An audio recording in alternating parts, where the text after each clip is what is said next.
Abominable from 2020, not to be confused with Abominable from 2006 or Abominable from 2019, is about a team of researchers / ex-military that go up on a mountain in search of a rare, life-saving plant called the Yeti plant.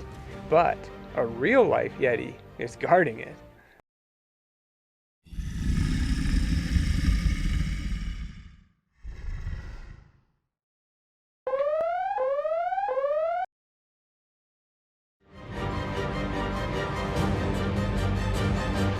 The action starts off right away with some guy running from the beast.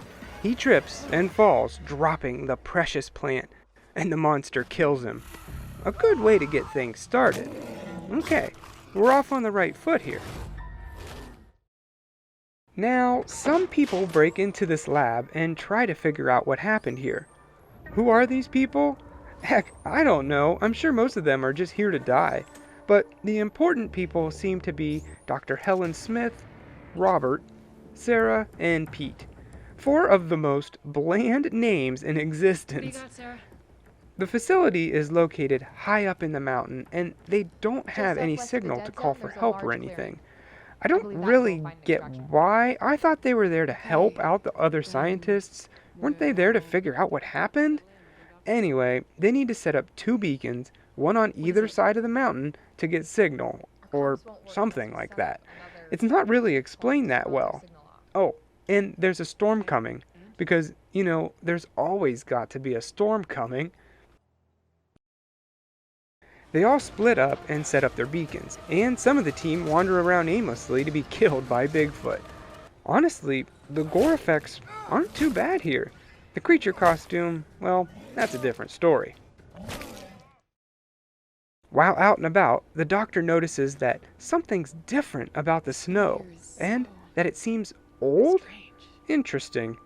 I didn't know you could tell the difference between old and new snow, but sure, why not? Meanwhile, Sarah and her partner, Nameless Man number 3, who's going to be killed by Bigfoot in a second, find an old beacon that was wired up to a different algorithm and is causing interference. Basically, it's just a bunch of mumbo-jumbo to pad for time. It would help if we actually got to see the beacon. Is that it? It looks like a grinder to me. Bigfoot finds them, Sarah runs away with the beacon, and guy number 3 dies. Back to the doctor and Bob, who are starting to doubt that the plant even exists.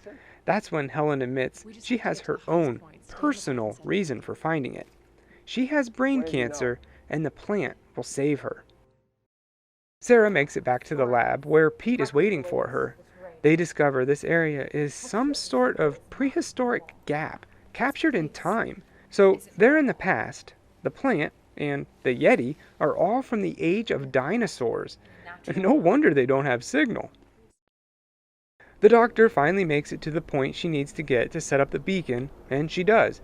But she fumbles around with the USB cable a little bit. It's okay. We've all been there.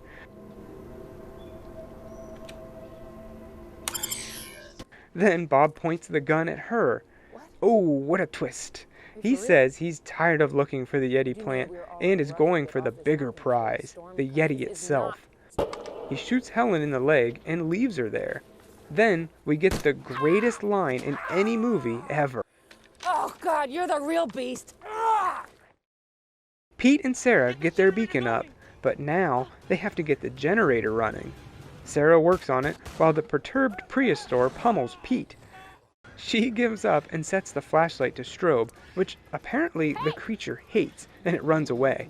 That was lucky. They make it back to the lab and can now see a map of the area, which lays out where the plant is, and also where the Yeti is.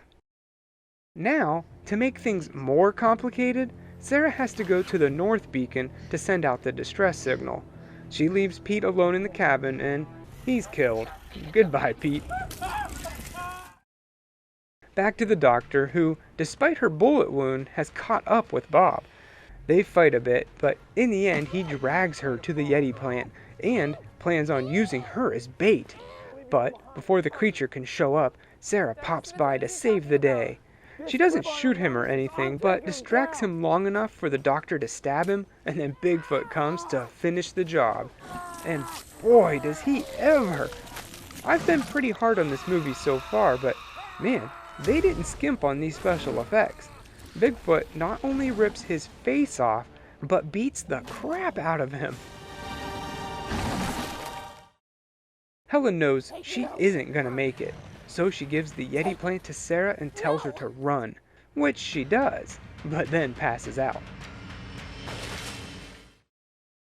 Later, she wakes up in a police car. The officer tells her that usually they shut this part of the mountain down this time of year due to all the strange activity. Locals report seeing all kinds of things like Bigfoot and even dinosaurs.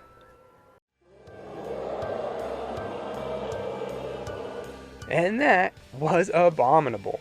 The only other thing I noticed is at the very end, it says look out for the sequel, The Mummy Revenge. I wonder if they're going to expand on the idea of this location being a paranormal portal. That might be kind of cool.